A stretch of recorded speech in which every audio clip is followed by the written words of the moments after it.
Stuart McMillan to be followed by Colin Smith. And members who are leaving, could I encourage them to be careful about observing social distancing? Stuart McMillan. Thank you very much, Presiding Officer. The First Minister will be aware that in my community we've got 3 times more the level of deaths than any other part of Scotland.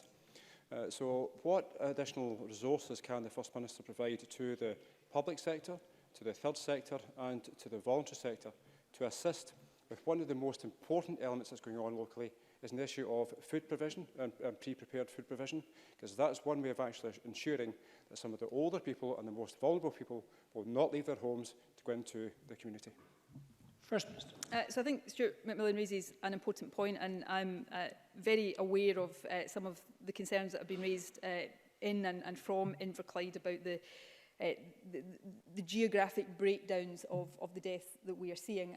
I would say every single death is a tragedy wherever it happens, and obviously as this pandemic develops, we may see that geographic impact change in different ways. So we've got to make sure that we are able to respond to that appropriately. So he's right to raise the importance of support for communities and people as well as for businesses.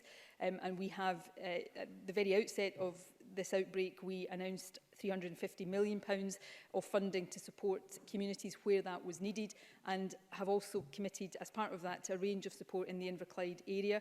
That includes funding direct to the local authority of £1.3 million for the Scottish Welfare Fund, £749,000 in hardship funding, £500,000 from the Food Fund, as well as support to third sector and community efforts, for example, grants to Oak Hill Housing Association and Inverclyde Community Development Trust. So we will continue to look very carefully at the community and the human impact of all of this, as well, obviously, at the business impact.